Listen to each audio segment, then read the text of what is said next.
AskReddit. What's a story you've been wanting to tell but never fit with a question on his sub? A couple years ago we were at a festival in Ireland. We were drinking all through the Saturday from the A.M. To say we were a collection of specimens would be fair. Some shite talk is taking place and it leads to one of the guys talking about how he nearly pissed himself on a bus. An argument starts that pissing yourself wouldn't be too bad, and after a bit of back forth someone chimes in with, "Why don't you just piss yourself?" Then he objects obviously, but he's asked again, "But would you piss yourself for the lads?" And with a completely deadpan expression he raises one hand, points to the sky, and he just stood there ... pissing himself. I have never recovered from seeing this. That man is a legend. That guy partied hard back in the day.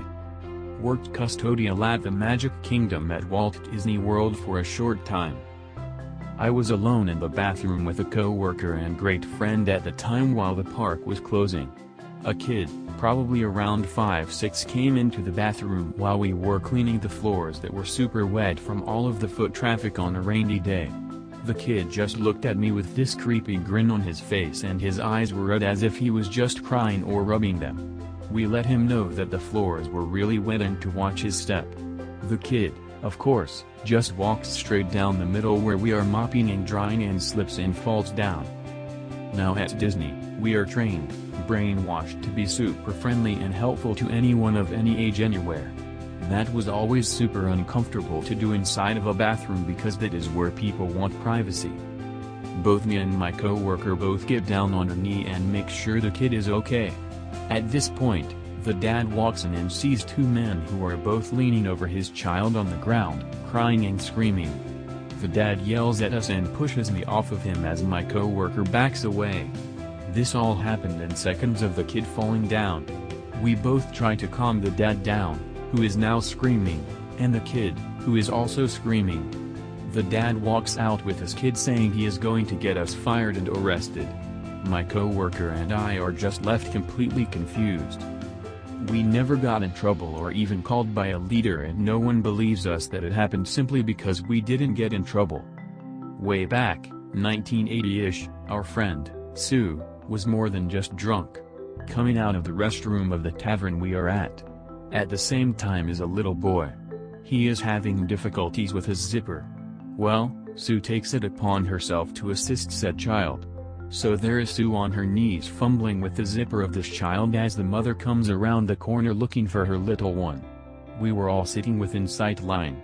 Oh, it was for the books, let me tell you. When I was in grade school, pretty much everyone hated me for my weird quirks that came with an autism diagnosis.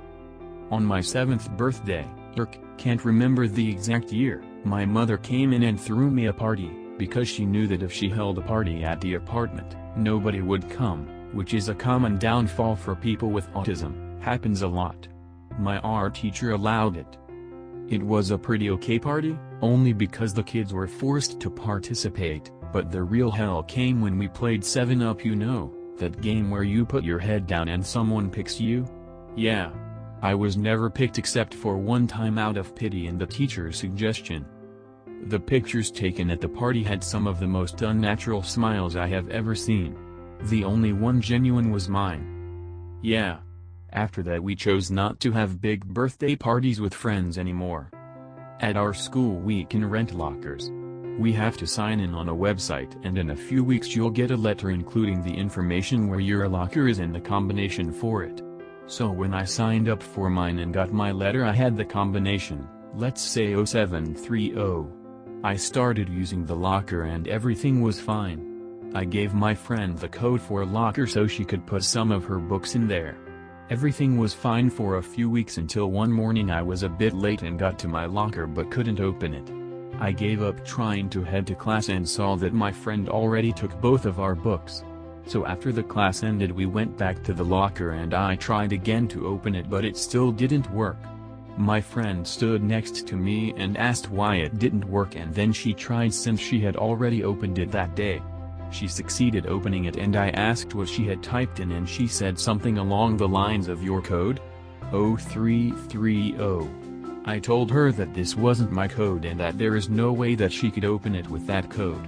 On a side note, it's not possible to change the code manually, you have to log in on their website, with your email and password, and then you can get a new code. So she couldn't have changed the code, even if she had a reason to this. So back to the story. We were still there and we were totally confused at this point, and I thought that my mind was playing because I was 100% sure my code was 0730, but here was my friend, and after trying out me too, opening it with 0330. When I got home I immediately checked the letter to see if I had gone crazy, but there was indeed 0730 written in my letter, and I also sent this to my friend. We both didn't understand what was going on, lol. After a time I went to the website to change my combination again. You get a new password with some kind of generator, and guess what new combination I got? 0330. Some really weird coincidences for me at the time, haha. One time I had an Ella teacher first semester freshman year of high school, just finished freshman year, who was completely unprofessional. One time she took an Advil on an empty stomach and threw up in class. She also talked to kids during tests and showed a kid a calendar of when she was ovulating and trying to get pregnant. During finals our computers died and she made us pause the test so our progress would be saved, and I waited 30 minutes to get a new laptop to answer 2 questions. Finally, this was the second semester so I didn't have her, but she fell asleep in class and got fired on the spot. Everybody assumes it was because she was hungover. Her birthday weekend was the weekend before, it happened on a Monday. Advil on an empty stomach and throwing up equals bad luck. Talking to kids during a test day, maybe she had legitimate reasons as long as it wasn't chit-chat. Showing students a calendar of ovulation schedule, holy shit, that's bad. Computers died and she had you save your progress, that's a good thing? Not seeing the problem here. Fell asleep in class, understandable but unacceptable. There was probably a ton of stuff that happened in other classes and with other staff that contributed to her getting fired, and coming to school hungover was just the last straw. In 7th grade we had to take art class and one of the required items was a sketchbook.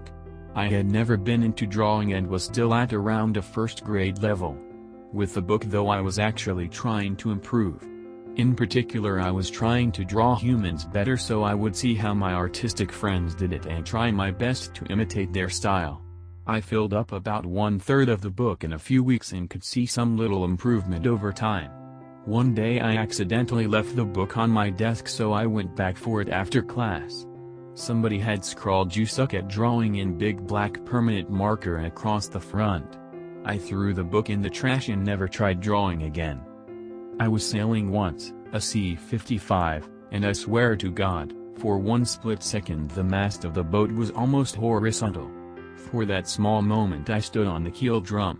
The wind was blowing like crazy, but that's the best sailing experience I've ever had. What was the best experience you ever had? He was sailing once, a C-55, and he swears to God, for one split second the mast of the boat was almost horizontal. For that small moment he stood on the keel drum. I got more of an entitled parent's story, but I think it fits here too.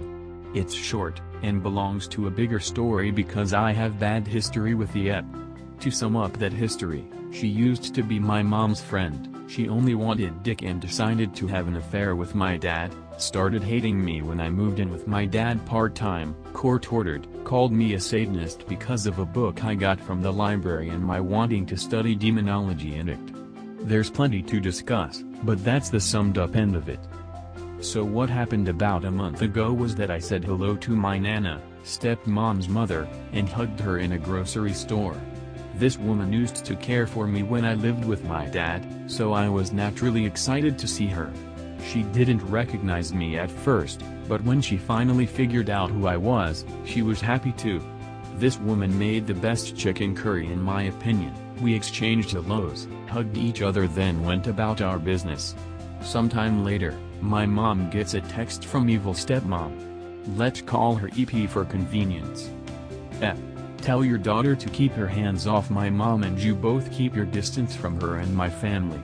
There is no need for y'all to interact with my family in Walmart or anywhere else. Mind your own business. My mom showed me the message, so I texted her number and the following conversation followed. Me: hey, keep my mom out of your business. If you want to talk to someone, you come talk to me face to face. I saw Nana, recognized her as family, and said hello. I could care less if we run into you in a store we all shop at, but I have a right to say hello to people I still call family, even if I haven't seen them in a long time. If you want to stay away, go on ahead, but I'm going to go where I please as I'm allowed to, and speak freely. It's a free country, I have freedom of speech, and nothing bad happened. So get over yourself and don't text us to stay away because I said hello to someone. EP, I sent this message to your mom from earlier today. Tell your daughter to keep her hands off my mom and you both keep your distance from her and my family. There is no need for y'all to interact with my family in Walmart or anywhere else. Mind your own business. My mom is not related to you and keep your distance, Sierra. You never treated us nicely, so don't expect it back in return. Me: I hardly interacted with you at all. Your only basis for any treatment from me is the fact that I brought in a book you deemed satanic. EP, stay away from my family. Me: I can go where I'm allowed, and the public roads are open to all. EP, but you can't just hug people without their consent. Me: I don't know what makes you think I'm coming around in the first place when I'm respecting the fact that I'm not allowed to see my brother and sister. EP, they are not your brother and sister. Me: and she didn't tell me no to the hug, in fact we both went in for a hug because we missed each other. And yes, they are. We share the same father, in case you forgot. EP, she didn't miss you. She didn't recognize you. That doesn't make my kids your siblings. Me: the fact that I'm not 14 is probably crucial to her not recognizing me. I'm 19, I'm not the teenager she used to see before I was kicked out with my sister. And yes, they are my siblings. We share the same father. Even if not that, I don't see why you care what I call them. It's not like they remember me. After that, I blocked her number and haven't heard from her since. I did see her at my sister's graduation with my dad, but nothing was said between us. I'm always shocked about what kind of horrible people exist out there.